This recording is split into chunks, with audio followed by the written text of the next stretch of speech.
Giblets, I'm doing things.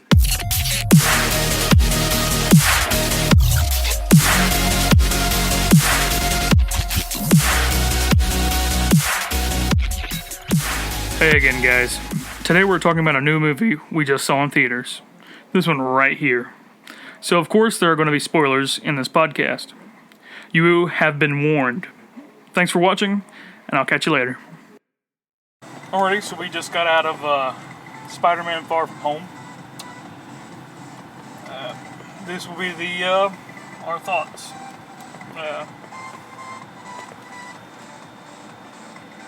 First of all, I hate Spider-Man as a character. And I hate Spider-Man in the MCU more than I hate Spider-Man as the Marvel comic character. And I hated the first Spider-Man movie. But holy shit, that was a good movie. That was a really good movie. I mean, so many points where you were just, is this movie over? No, it can't be over. But at the same time, it's that'd be a good ending, but no, it's not over. It can't be over. Right, it did that really cool thing that they did in the first movie, which I really liked, where it's such a long movie. Yeah. It feels so long because they do so much and they don't add all the random bullshit in because they don't need it. And if that's the way they're taking the films, then great, because that's the thing that I hated watching some of the first films, is how much they talk instead of do anything. Right. So, the fact that they don't talk much in this movie gives meaning to when they talk. Right. I agree. But also, I don't know, it's not drowning it out. You still get the action, you get the Spider-Man thing. So, I don't know, as far as concept, big picture things, where are we at on the, movie idea, what they did in the movie, big picture? I mean, part of me, thinks that first half of that movie should have just been called, remembering Iron Man the movie, Really? I mean, just fact, there's just so much of just Iron Man. But at the same time, it showed putting so much pressure on Spider-Man, that we really don't get a lot in the comics, you know what I mean? Oh, yeah, absolutely. He very much has to now grow up really fast because the whole world has just lost so many superheroes. Right. Did love the cheesy, school news edit of, wow, these heroes have fallen. I was just laughing my ass off the first bit of the movie. Right, yeah, I mean, they did a good job of, because whenever I first saw it, I was like, oh, no, we're not doing this. But I realized it was probably a joke, but at the same time, if it wasn't a joke, that would be horrible, yeah. I was going to be really mad. So, I'm glad that it was just a joke. Right. But as far as I see it, I don't know, the opening bit was really good. I don't understand. There was a scene in the preview, in the, what's it called? When the movie's coming out, they show the thingy. Previews, right? Or trailer. Yeah, trailer. Trailer. Yeah. Where they were in a science fair. No, that's just a promotion. Oh, that was a promotion for Aldi's new electric car. I'd never paid attention. Yeah, no, that's hilarious. Yeah. I watched that all the way through because I thought it was a trailer. And I was like, oh, I want to see this. And it's just a promo for an Audi. And I was like, what? Right, yeah, I don't quite understand that. Yeah, no, I was just like, why? But I think, I don't know. As far as, shit, what's my brain? Other than that, which I guess is not really that big a deal anyway. Right. The movie's pretty straightforward. There's not a lot of guessing, until the ending. There's not really a lot to guess at. It's pretty easy to comprehend what's happening. Right. I don't know if it was just me being the comic guy or whatever, but I could very easily see that Mysterio was not a good guy from the beginning. Yeah, there was just something always off about him. Like, I was just really genuinely confused whenever it was like, oh, I'm a good guy. And I was just like, it's like, you don't seem like a good guy. Right. Well, like, whenever he says something to Peter, like, it's okay being the smartest one here or whatever, I'm like, you're bullshitting yourself. Any Right. superhero's got more of an ego than that, so you're obviously a villain.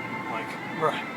because only a villain would do that. Like, I like the character, and I don't mind the way they twisted it from the comic, because it's very similar from a comic perspective, but it's like, they gave that elemental, they gave it a reason, for me to watch the movie, because I love the elementals, but it's like, you also get the, it's just fake. Yeah, fuck you thing, and I really like that. That threw me off completely. I was just like, I don't know, like, in the comics, like, I don't read many of them, I haven't read many of them. But I was just like, I don't know, it's like, they're just not real? Are they gonna, like, bring them back as real? Or is, like, this, like, the thought of the elementals was, like, it's just fake. Right, well, I mean, and it's kind of like not in the same way, but it's kind of like when you first meet Iron Man, he's not really Iron Man. You know what I mean? Yeah. Or whenever you first meet whoever, it's not really them. Like, when we first saw Spider-Man, it wasn't really Spider-Man or whatever. He was, like, in, like, the hoodie and goggles. Right. I like the idea that if they follow through with that, then the elementals come soon. Yeah. It'd be interesting, like just like them doing that, called the elementals there or something, kind of like thing, or maybe something to do with that. Or the guy that runs away with the briefcase of all of his Mysterio's stuff. Yeah. Somehow figures out a way to like go evil. Yeah. Well, I loved that though. Whenever they unveiled him as the villain, and then they brought in all the like past people that got hurt by like superheroes, mainly Iron Man. But like, I was always in the shadows of this man. This man fired me. He said I was crazy, this and that. It's like, and then they all like conspired together to create a thing. And which all like added in different elements and stuff. So I just thought that was really neat, because it's like, of course, throwback to Iron Man 1 where Obadiah Stone is yelling at the scientist. I was like, that's interesting. Yeah. I would have never thought that. I'm glad they showed it, because I never would have remembered that. Yeah, it's cool that they thought. I don't know whether they actually thought that far ahead, but it's cool that whenever they were planning it, they were like, hey, we can pick out these people to be conspirers to this whole idea. Right. And I like that works out really well, because, like, I don't know, to me, Iron Man has always been and will always be a prick. He's just an asshole. So, like, the fact that they spawn a villain out of that is, like, really cool. Because it's essentially Tony's negligence that's the villain here, not really Mysterio. Right. But had Tony not been an asshole 10 years ago, none of this would have happened. And I like that, because it's like he's dead, but now they turn him heel-ish? I mean, not really, but like... Not really. I mean, like, it was very much a thing, like, this was all, like, people that was before, or most of them were before Tony became a superhero. Right. Of course, Mysterio himself was afterwards. Right. I think that scene was from Iron Man 2, where he was talking about the augmented stuff. Or was that Iron Man 3? It was Iron Man 3, because they started like going into the other stuff besides suits, I think. Right. I think that is it. Either way. But, I mean, he's the only one you see like after Iron Man's a superhero, and he fires him because he says he's crazy. I'm just like, I mean, it shows, but at the same time, like, it very much shows that Iron Man was still he wasn't as like a superhero as like a Captain America superhero. He was very much a Iron Man, Right. Still a prick, but, saved the world. Right. I find it really interesting that, like, I don't know, I like the idea that they're going with there, because it'd be really easy to just be like, oh, bad guy for no reason.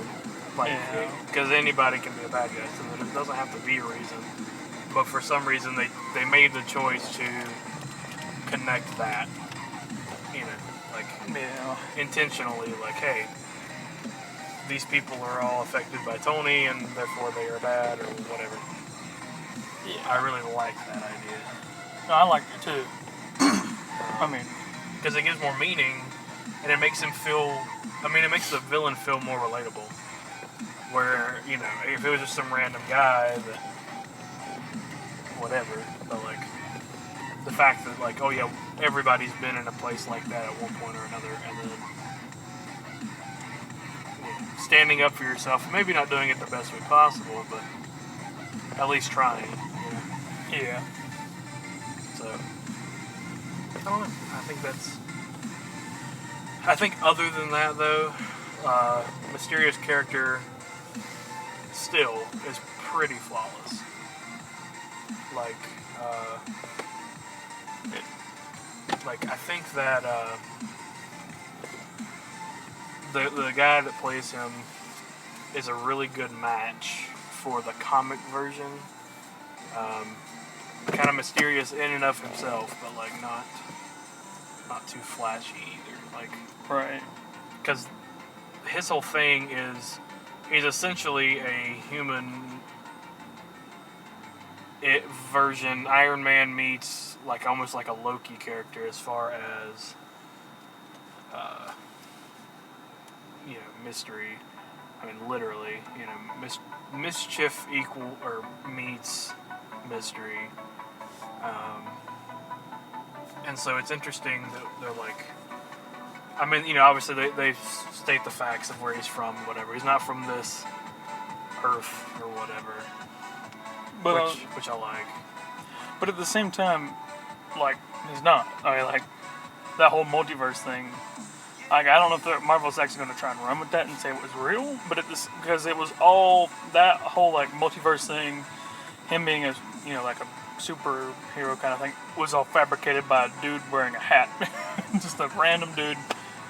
Right. And it's like, so it's like, are they going to actually say the multiverse is real?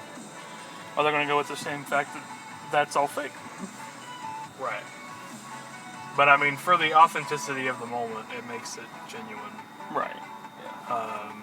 Because it all fits. Like it fits to the comic where, you know, Earth, whatever. I can't remember numbers, but I'm pretty sure what they said was correct as far as where he hails. Because even in the comics, he's from a different place. Yeah. So like it works out pretty well. I mean, yeah. I think as far as you know, the elementals go, like they were way scarier than they needed to be. I mean, I understand why. Like they wanted to make it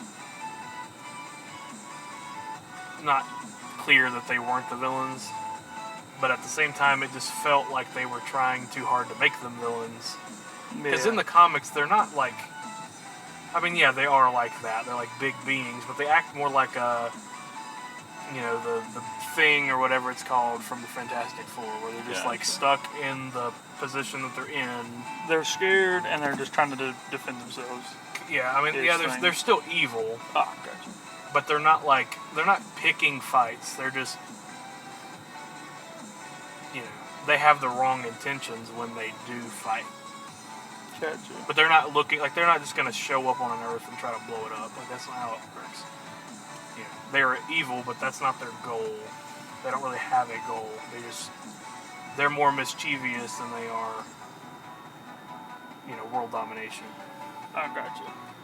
Because I think they know they could do that in the comics, because they're basic elements, so they could totally take over, and they just choose not to. Yeah. Which I think is cool. So I don't know. That was the only real bone I had to pick, was just that, like,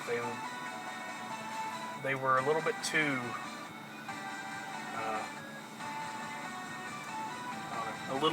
too real, I guess. Yeah. I mean, okay, so like Peter Parker's character, so like Good old Spiderman. how it's the same, how it's different, etc., etc., etc. Yeah. Go ahead.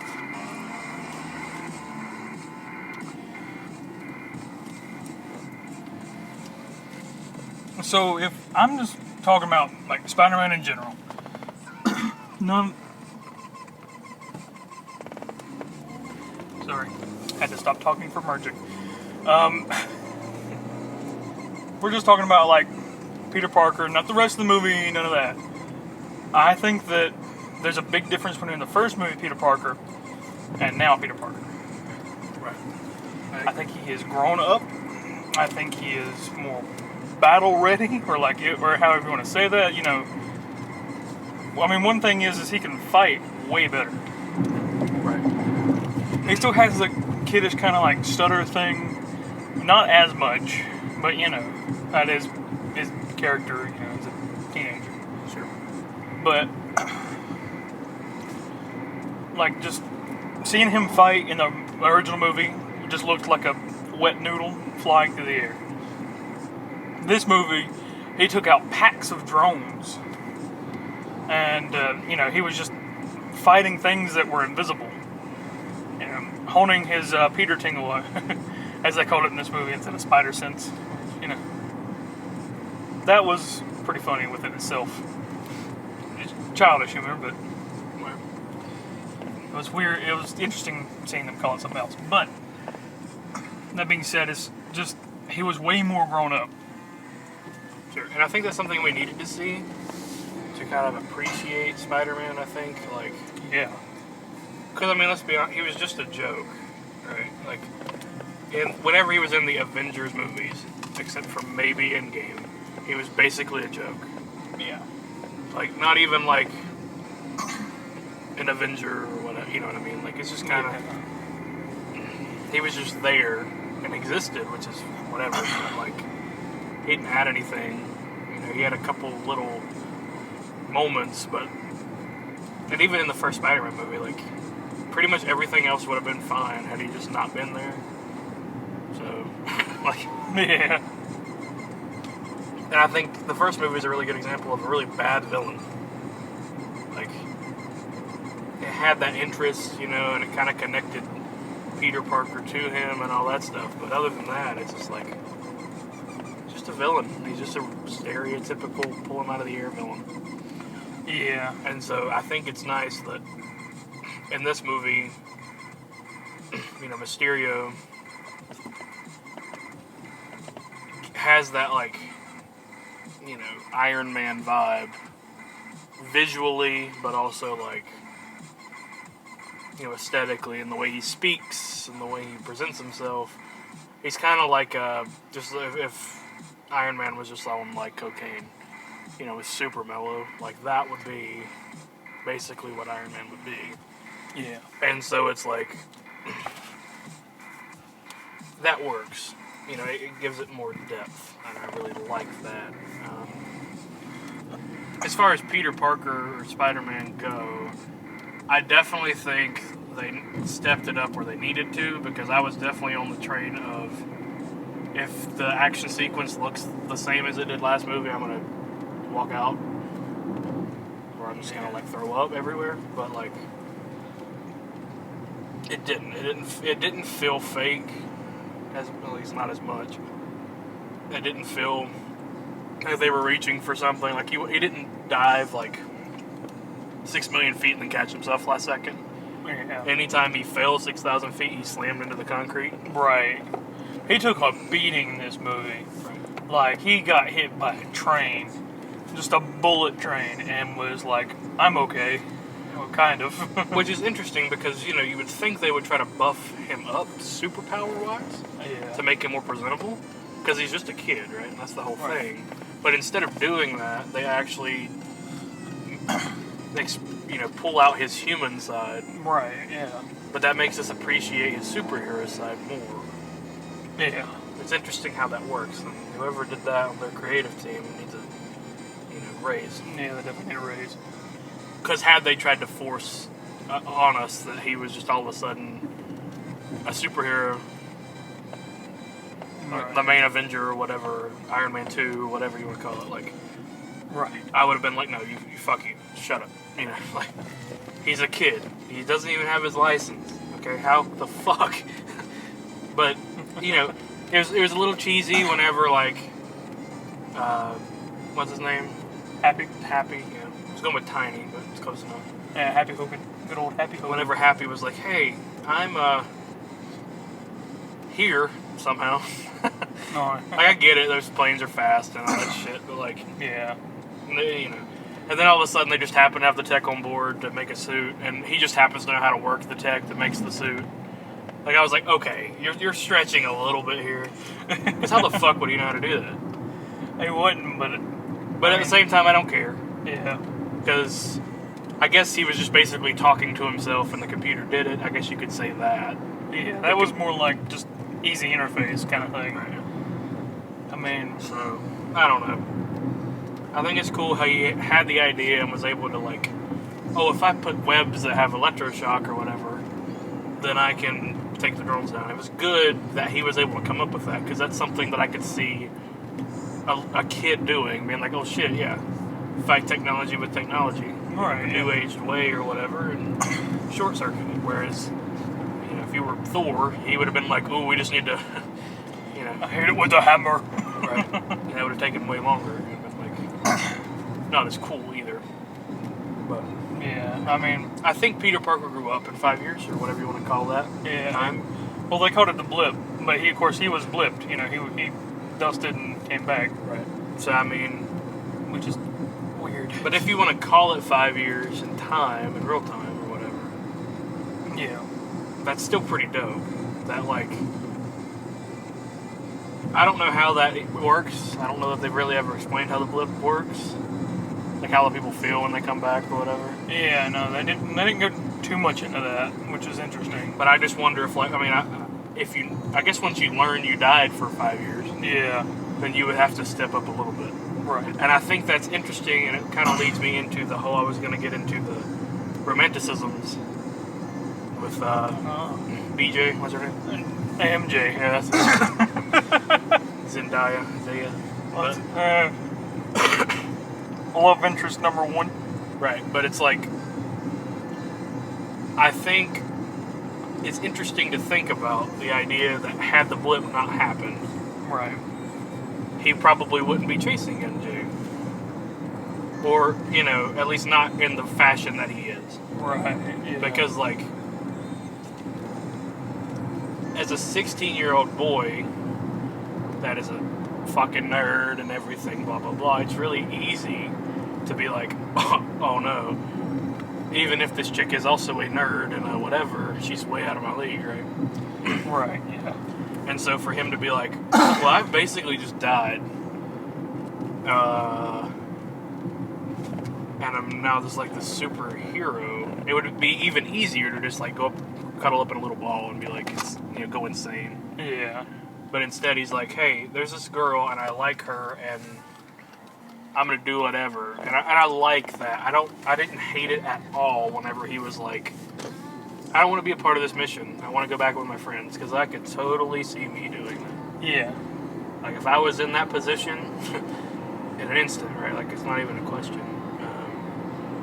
Fuck you, Samuel L. Jackson. Like, I don't care. You know, let the guy that's supposed to be here to do it. Why am I even here to begin with? Kind of thing. Yeah. So, like, sure. I understand Nick Fury's hostility because he's out of the loop now and is trying to catch up, and he really doesn't have a good feel on Spider-Man yet, because he's never had the opportunity to get to really know the guy.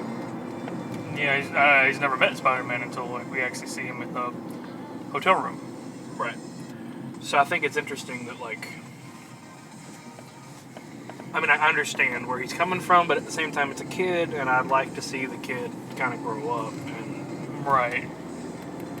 if you took first 10 minutes of Spider-Man Homecoming, Peter Parker, and then compared to the last 10 minutes Far From Home Peter Parker, they're like two different people. I mean, that is 100% true. And I mean, obviously it's mainly because of the events of Endgame and whatever. Infinity War, Endgame, and like all that in between. But at the same time, like, it would be very easy for him just to go back to live a normal life and do his thing and not... You know, he still chooses to be who he is. It's not like he could have very easily hung up the suit after the events of Endgame. Yeah. I've been like, nah, I'm done. And then when Nick Fury calls him, just tell him to fuck off and whatever. Right. But he grows, and I feel like early Homecoming, Spider-Man would have given up. Yeah, definitely. And would have just gone back to being whatever. But the fact that in that amount of time he was able to, pick it up and be like, hey, no, I have to fill these shoes as big as they are, whatever. Yeah. I find that good, like on his part, that like he's able to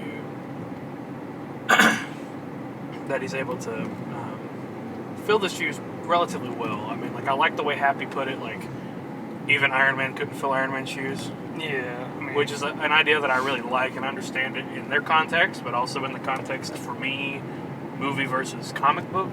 I like that. And I'm okay with that. And like, then to be like, okay, yeah, but Spider-Man, he trusted you, and you're basically the only good decision he's ever made that he didn't question, blah, blah, blah. yeah. I mean, that was really a touching thing. There's a really good moment that didn't necessarily have to be so dramatic, but it made that connection a little bit easier, because like when you first see Happy and the Ant together, you're just like, what is happening? Like, that's a little much, right? Like, even I guess it's kind of hinted at already, but like legitimately, like, as forceful as it was, it just made it feel really weird. You know what I mean? Because the last time you basically see him in Homecoming is him like screaming at Spider-Man. So it's like, oh, Yeah. you know what I mean? And then all of a sudden, I never moved my car. But then all of a sudden, they're like that. And I know it's been whatever, there's a blip in between, but at the same time, it's like, I don't know, it just feels weird. So seeing that interaction and seeing them kind of have that moment kind of solidifies that for me. You know what I mean? Like, Yeah, the moment between Happy and Spider-Man. yeah, it makes it feel more genuine, just because. I don't know. Yeah, I mean, I really liked whenever you see Spider-Man get into the mode where he's like, where in like this Spider-Man, he's smart. He's very smart. He got to like the whole Stark program and Homecoming. And that's how Spider-Man came, or Tony come to new Spider-Man or whatever. Because Spider-Man was smart. He made his own web fluid. That part of like the Spider-Man stuff. But like whenever he gets actually into like the tech back there and he's like working and like the fact that it just reminds Happy of Iron Man. Mm-hmm. And because I mean like all through Homecoming, Happy just does not like Spider-Man. Right. And like through first half of the movie, Happy just doesn't really do a lot with Spider-Man. Happy kind of just likes it. Aunt May. Right. But I mean, like when in that moment, he liked Spider-Man just as much as he did like Iron Man. Mm-hmm. Yeah. He sees that and like his demeanor changes completely. Right. Still, that comment whenever he was like saving the kids, like, "Oh, I don't work for Spider-Man. I work with Spider-Man," But very much so, it was very different than like first movie whenever that happened. He wasn't as like abrasive to the idea of whatever. Right, and I don't think it's a bad thing. I mean, I think it's like you see the progression, but the progression's just gonna have to continue. I mean, like, Yeah. I don't know, like Happy's kind of a character that I feel the same way as he does about the characters, generally speaking. Like, he's always been very like uptight, and it takes him a while to kind of open up to any of them. Like, obviously other than Tony, because he's worked for him, but like anytime comic book wise or in general that there's a meetup and Happy's there, he's kind of always reserved. You know what I mean? Right. Yeah. Not necessarily untrusting, but just hard to trust whoever. And I think seeing that moment with Spider-Man is going to really push that next movie, because that's what I'm caring about. Like, obviously I care about like his relationship with the girl or whatever, and the friend. You know, that's a really good thing that they did there in this movie. Last movie was a little iffy. Their friendship was a little iffy, and their, Yeah. you know what I mean. They don't seem like really good friends until after he's Spider-Man, and it's just weird. Yeah, that does seem a little weird. Just like, But in this movie, they seem pretty genuine, and like yeah, the kid comes over and apologizes for like, sorry if I'm not hanging out with you or acting weird or whatever. Like, he seems authentically, you know, involved. And then of course the girl, that whole thing is good. But what I really care about is what happens between Happy and Spider-Man, because of that connection. Because that's going to be the only way that Iron Man lives on in these movies, is essentially through that connection. that is true. Because at some point they're just going to have to move on, but that's what's going to be left. Which I like. I think it's a good way to keep Iron Man around without him being on the screen. Yeah, definitely. I mean, you could very much feel it. Like, I just felt like wow, there's not just mentioning in the movie, but like backgrounds in the movies. Like, if you look, every little like detail in the background of the scenes, there's like, they're in the school and like the background, there's just a bunch of artwork of Iron Man. Like, walking down streets, there's artwork of Iron Man, and they're like, you know, TVs, you pass by them, and then like on the screen is like remembering Iron Man, like a documentary kind of thing, and it's just like everywhere like you look, it's just like that remembrance kind of thing. Right. And then like it halfway through, whenever he realizes that, you know, he can he is the shoe, you know, shoes that are being, he's filling Iron Man's shoes kind of thing, and like actually taking up to it, it starts going away, which is kind of like it was interesting in the simple fact, like, very much the last half was very much Iron Man the movie, not Iron Man, sorry, Spider-Man the movie. Right. Well, and I think it's also just, I also think that's going to go away eventually. Mm-hmm. Because, like, they're not going to leave Iron Man in the background forever, because they just can't. They've got to progress. But Spider-Man being that young kid that's going to be in the movies for the next 25 installments or some shit, you know, because he's the new guy. Yeah. Then him having that connection to Iron Man will make it seem like he never left. You know what I mean? Yeah. But that's only if Stark Industries is still involved, or Enterprise, whatever it's called. Yeah, Stark Industries, I think. And you know, Happy makes his cameo, and you know, maybe we get to see Pepper Potts every once in a while, that kind of thing. That's the only way that it'll happen for me, personally. Like, if those guys aren't around, then Iron Man dies, for real. Yeah. In the same way of, like, for me, whatever Nick Fury's side host called, I don't remember her name. Oh, man. Through the whole entire MCU, she's been there. I just so bad with her name. Right. But, like, if she ever disappears, it's going to be like, I mean, you know, any of the other Avengers kind of disappear with her, because she's always been there. You know what I mean? Like, she's been around in most of the other movies that take place on Earth. Bringing that back up, but like, I'm genuinely concerned, where actually is she? Because we'll jump into that topic now, like post-credit scenes, like post-credit scenes. When we see Nick Fury was not on Earth the entire time. It was kind of that one dude. Right. Or was it Talos? Talos. And then another of that race. What are they called? It was in Captain Marvel, the Shapeshifters. Their name of the race is escaping me. But Nick Fury and the lady were just two of those. Right. Nick Fury was on, like, a spaceship that was owned by the Shapeshifters, apparently doing their own thing now.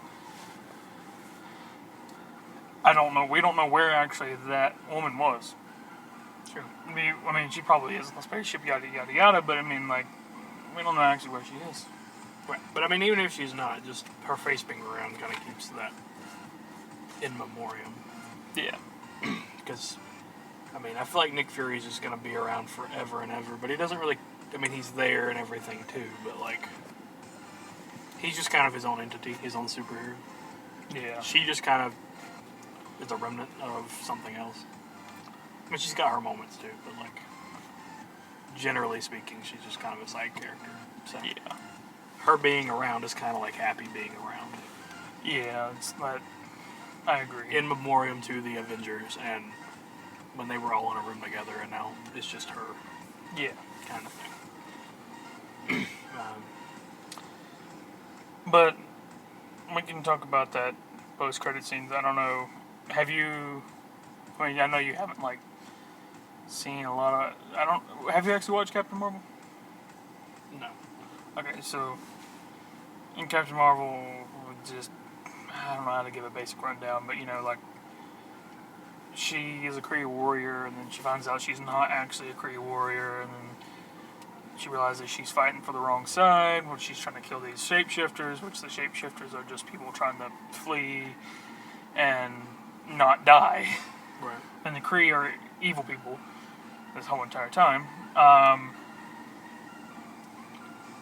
But, I mean, we see them talking about the Kree a little bit in there. I forget what they said, but it was like a brief little thing about, like, they were just talking about the Kree, which I was like, which made me believe, like, how are they going to tie this in? I'm sure they're going to tie it in as Captain Marvel somehow, which they just ended up being shapeshifters.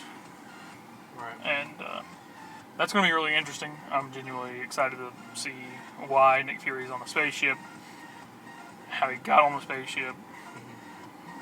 And the thing about that is it also can tie in so many things. Like, obviously Spider-Man, but like Captain Marvel, which with her movie, Yeah, you know, potentially like a Guardians movie. that's what I was thinking. Question mark, and then like, never mind the unslated or untitled slated movies Yeah, that we don't know anything about. right. There's plenty of ways for this to go.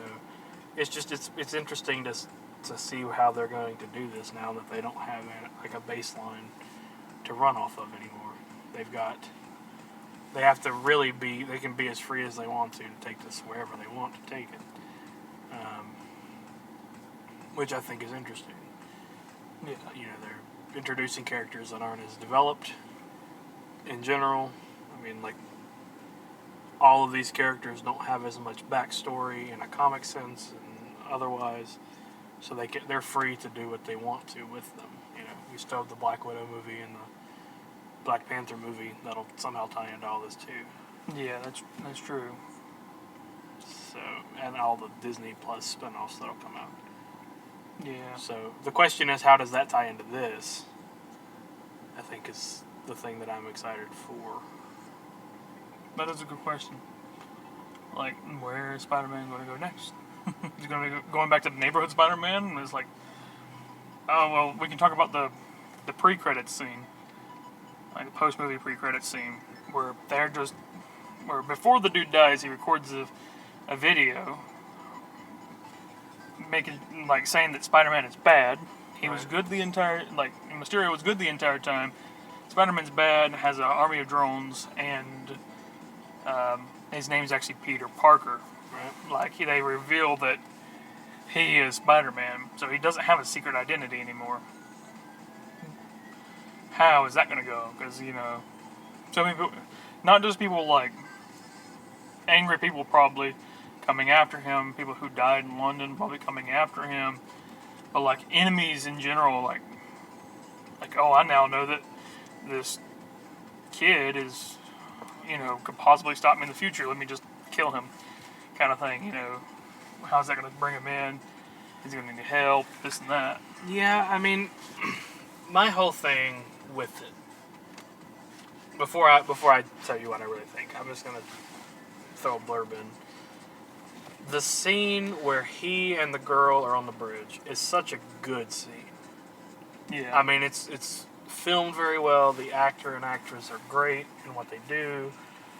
The the animation whenever they redo the little gauntlet thing that fell off the drone, that's cool.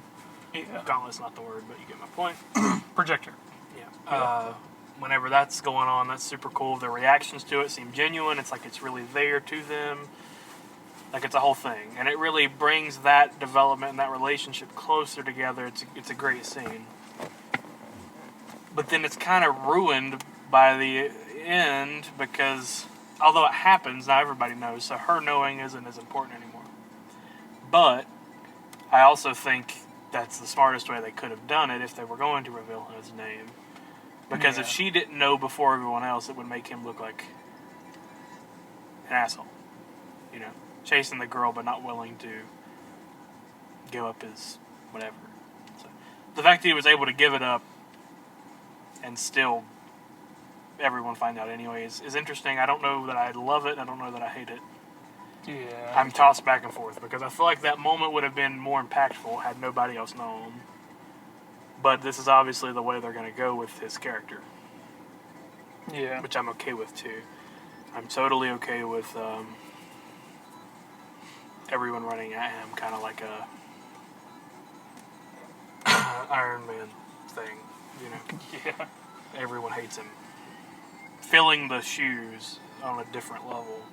That's true. And I'm okay with that. I don't see any issue. I do, now to answer your specific question of like, where do they go with that, I feel like the only way they can go is, I mean, in all sense, just basically replicate any other fiasco that they've had like that, where, oh, he's bad, I'm good kind of thing. It's a new idea, but it's not something that it is something that they've kind of explored before. They just never really pulled the trigger. Gotcha. I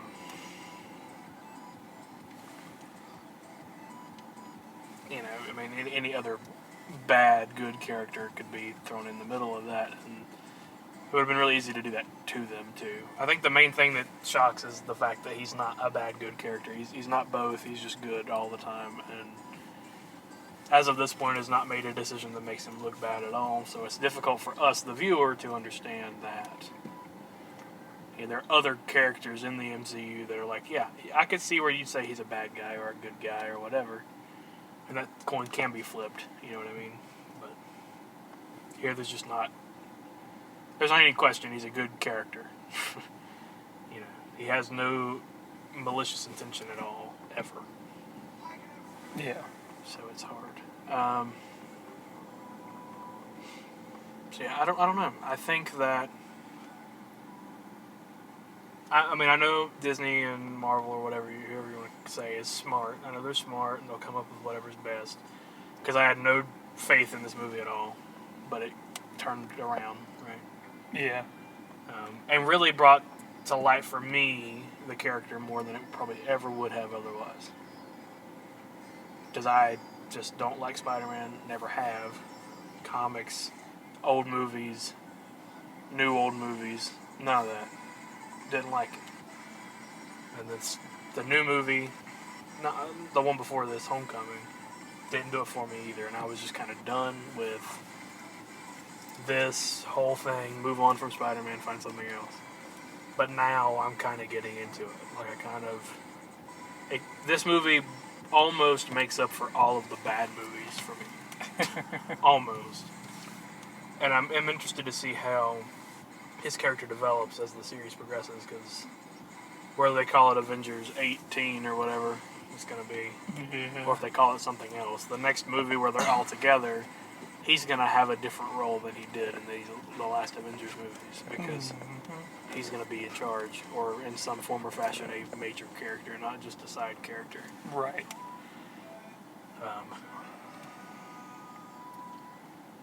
So, yeah. I mean, generally speaking, for the people defending Earth, as it's like as that cheesy opening displayed, we really did lose like a lot of Earth's like main people who like started it. You know what I mean? So like coming into like the new leaders, we have Spider-Man. I mean, we can think about it and like think the one that's replacing Cap is of course Falcon, because he gave him the shield kind of thing.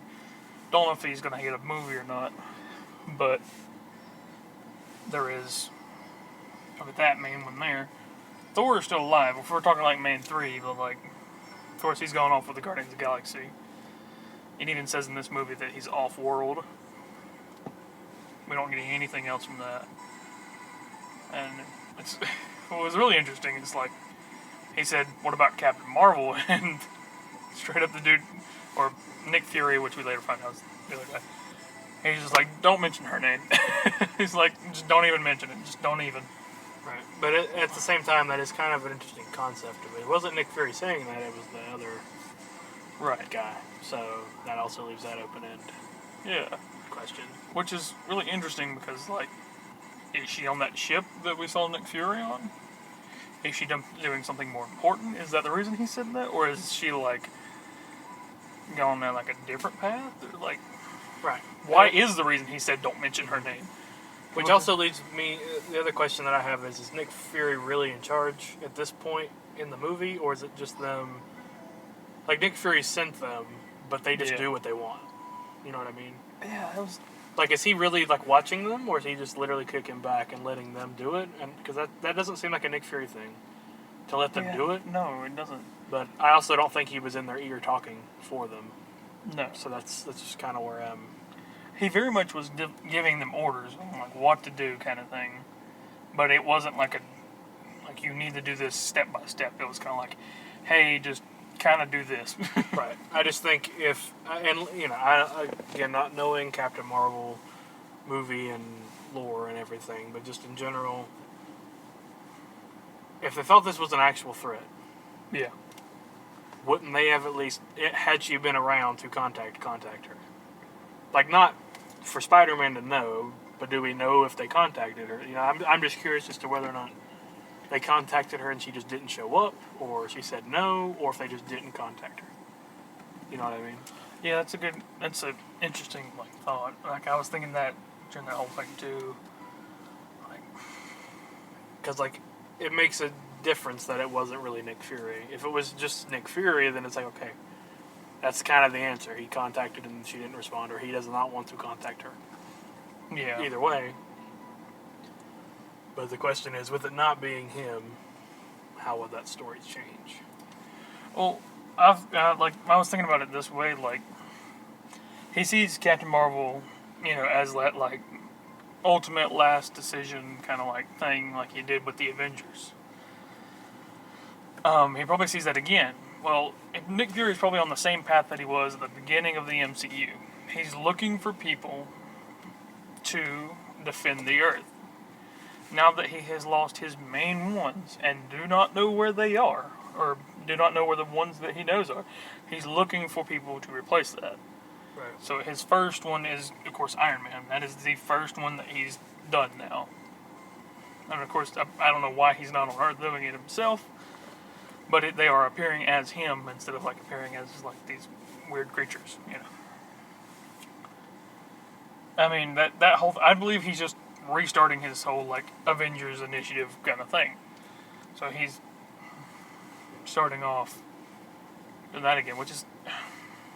That's, I guess, one reason he didn't call Captain Marvel. I guess he thought he had two of them. He thought he had Mysterio, but Mysterio definitely was not good. It's just like an interesting thing, because I don't know...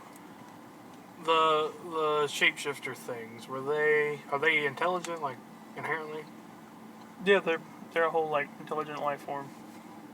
I mean, like, super smart, like, is that one of their traits, or are they just like a human where they're just kind of whatever? They're like humans. Some of them are smarter, some of them are engineers, some of them are, I gotcha. I'm just curious as to how Nick Fury is inherently a god, right? Like in the movies.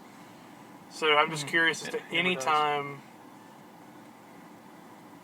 that the shapeshifter Nick Fury is on screen, yeah, how he's able to make the decisions and come to the conclusions as easily as Nick Fury would. For example, like the coded call from Happy. Yeah. That would be easy for Nick Fury, but would it be easy for the shapeshifter? Because like me, I'd be like, oh, okay, this, you know, Yeah.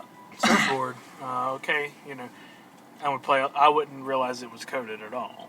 So Yeah, I'm no. just curious as to whether that guy is just smart, or if it's just like maybe Nick Fury was in his ear to decrypt the message for them. You know what I mean, he has been on the run. Like, he was I can't remember exactly, but he was like a commander, like head of military kind of thing. He was also been on the run from, like, armies for a long time, you know. Right. He's mastered, like, staying in secret kind of thing. I mean, I guess he wouldn't be smart in that sense, but at the same time, you're right. Like, how would he know that Happy is sending him a coded message? Or how would he know to trust Happy? Yeah, how would he know? Yeah, definitely. Like, and how long has he been Nick Fury on that planet? Right. Like, That's just more interesting to me than half of the elemental portion of it. yeah. Because, I mean, that's pretty straightforward.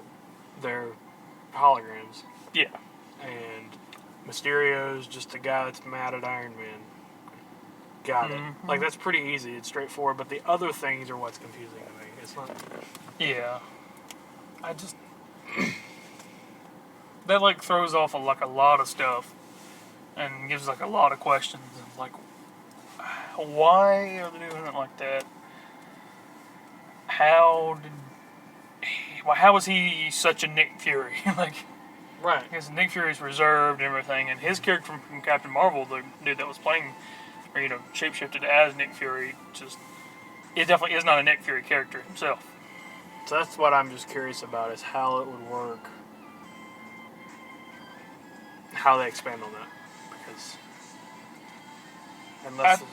If I'm trying to remember something from, like, Captain Marvel, which I haven't seen the movie since movie theaters,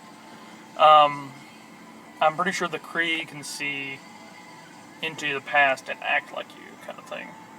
That's how they're so good at, like, disguising themselves. As long as they take over your body form, they can remember, like, so much time out before, or, like, yeah, before they turned into you, and then, like, the longer they are you, they can remember more or something like that. And then, which is... it's interesting, and plus they have, like, machines that they can hook you up to and, like, remember entirely your past or something. That is interesting for sure, because... I mean, that kind of answers the question then, but at the same time... Yeah. That was, like, a loose fact in Captain Marvel, and then that's even looser in this, you know. Right. But I don't know, I mean, I think that would be... it's an interesting concept too, but I also kind of like the idea that just like, oh yeah, you know. Nick Fury was really there the whole time in their ear, and he's actually still in control. But I also like the idea that Nick Fury's not in control anymore. I like that too. Because... That is interesting. I do think it's very interesting how much he was in this movie compared to the other movies, because he was just in it a lot. There was a lot of Samuel L. Jackson, which I don't mind, but it makes me feel differently about his character than in the prior movies. And you see, I didn't exactly feel that way because there's a lot of them in Captain Marvel. And, like, I got my dose of Nick Fury that kind of realized, like, who he is without the badge of Nick Fury. And, like, this movie, it just seemed like it was not enough of him. Which, I mean, I'd get because he's technically not him. And we didn't really see his, like, other side. But... sure. I just think this movie's an interesting one because as much as it shows Spider-Man, it doesn't feel like a Spider-Man movie. it does not. Which is basically how Homecoming was to an extent. Yeah. With Iron Man and whatever. But, I don't know, I feel like I just like this movie better. Maybe because there wasn't a main character trying to be shown through, you know. Yeah. They introduced a villain that died and another fake villain that died. Or to that effect. And so it's more like an early Iron Man movie where this villain just kind of is gone by the end of it. Yeah, I like that better than the hey, let's have the same fight 10 times and get nowhere. So yeah, like the first Spider-Man movie where he fights the main villain like 15 times. Right. In this, he fights the main villain once and wins. You know, well, no, I guess technically he fights him twice, but like first time, it's not really like a fight. Yeah, I mean, it's more like a one-sided beat up. right. But I mean, like they have the sequence with the elementals, which are still fight scenes. Right. It's still real in their moment then, and those seem genuine, and they still win. And there's the scenes with Mysterio fighting the other ones or whatever, they're in the flashback or whatever. It's really nice the way they put that together compared to, hey, we're just going to fight this wing guy for 25 minutes and get nowhere. Yeah. So, we're going on 45 minutes now. So I think I'm just going to go ahead and give my final idea, unless you have anything else you want to add. No, I think I got everything. So I think, for me, this movie was a saving grace for the Spider-Man franchise, or whatever you want to call it, mini franchise within MCU. Because I would have been done with Spider-Man really before it ever started. But I would have been over it by this point, had this one not been good. So I think that for me, it saved it for me personally. And it's the first time that I've ever kind of liked a Spider-Man character. I didn't like him in the comics, really, and I didn't care for him in the old movies, the non-MCU movies. He was okay in the first Spider-Man. I just felt like the circumstance of the movie made me not like the movie.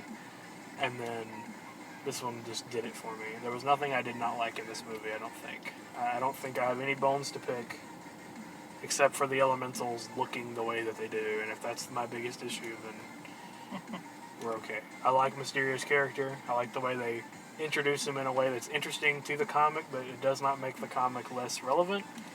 They both can be true and false at the same time. It doesn't cancel each other out or anything. It's a good idea. I like that they introduce the elementals, but I'm interested to see whether they come back. I want to see the relationship grow between Spider-Man and the girl, because, like, it's very touching and it's different for a Marvel movie, because what we've seen thus far, we have a lot of, like Captain America's love story is just a little bit janky, and it's a lot of loose ends there. Yeah. And Iron Man's is even worse. Like, how does that work? But this one seems very genuine, and it's easy to see where it comes from. And they're kids, so it's better for, the age group that they're targeting to get it. It's not just like this crazy concept. Because a lot of kids that age is going to watch this movie, and it's going to be good for them. One other thing that I do want to say, music, which is something that I'm all about, it was pretty good. It was definitely better than the first one, and they didn't really play the Spider-Man theme, which I kind of didn't like, but at the same time I understand that this whole movie was about him trying not to be Spider-Man, but at the same time he ends up getting, I like that I don't know really that's why they did it, but I like the idea that they didn't put it in there because he was never Spider-Man, at least toward the back end, because he was always the black spider or something. Oh, the black spider. Whatever they called it in the movie. Oh, yeah, the dark monkey or something like that. Yeah, that was fact. So, like, I'm okay with that. Whatever. He didn't want to be Spider-Man. Night Monkey. That was it. Night Monkey. So, like, that's cool. I do also like that they never used the Avengers theme. I was happy with that because they're overused. They hinted at it in the post-credits, like after the post-credits. Before post-credits, the one in between. Gotcha. They hinted at it. They had like a little line from the Avengers, but it wasn't the main theme, and it kind of gave it that ending, but it wasn't overpowering. It didn't really take away from it, so I like that. I do like the intro, or the introduction of pop music into the movie, like they do in Guardians, and like they try in the early Iron Mans, but the other movies just don't captivate that very well. Yeah. So I'm glad that they tried that again. I think the way they do it's really funny, and whenever he says he loves Led Zeppelin, Led Zeppelin when an AC/DC song comes on. Was really good comedic relief that a lot of kids won't get, but the adults will, and that's a good example of how they're catering to both kids and adults in the movie, and I like that. Yeah. It wasn't like the Fortnite thing with Thor. It was like, it's genuine and everybody understands it, and it doesn't take away from anything. Right. Because it's 2 seconds, and who cares? And they're not advertising anything either. They're just like, hey. They're just very much just like, this is a joke. So I like that. So, bottom line, as hard as it is for me to say this, it probably bumps the first Guardians movie out of my top 5 MCU movies. Wow. Because it's just a better movie. Yeah, I would have to give it like an 8.3 out of 10, which is pretty high for me because most of my movies are 70s or lower. So, yeah, good movie. We need to see the character development for the relationship side of it, for both Happy and the May and Spider-Man and Zendaya, because that's important to me personally. So yeah. I mean, overall, it is, just thinking MCU, this movie is just very much a relief from all the hectic things of Infinity War and Endgame. It was very much just a slow it down, the world's not ending currently kind of thing. It was very much a villain that he's fighting right now. It's not like, this is the end of the world, if I don't do this, then everybody dies kind of thing. People are still dying, but, it's not end of the world. It brings back to the earlier movies where you see just individual fights, like, I need to do this because people are getting hurt, not because the world's ending. Which, big difference in, like, superhero kind of ways. And there are people that will help because the world's about to end, and then there's people that will help just because one person is in danger. Definitely shows that Spider-Man, like, he goes and saves a bridge full of people. His friends aren't there, anything. He's just like, those people are going to get hurt. Let me go up there and get punched by a water monster. And so these people can live, And let me hold up a tower just because, I don't want anybody to get crushed underneath.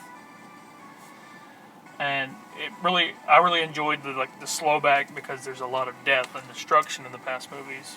That is just, I needed the smaller hero-based movie. Yeah, I could see more of like the other people. Like I saw Iron Man, they made nods to Captain America, all these other people, but like still, it was just very much a Spider-Man movie in whole. And I would give it pretty high up there in one of my favorite movies. I don't know if that's because I generally love the movie in a whole, or because that just was the relief and like back to normal kind of thing that I needed. But I would, like I said, I'd give it an 8 out of 10, just like you did. I mean, it's not like it's the best movie I've ever seen, but like it is a really, really, really good movie.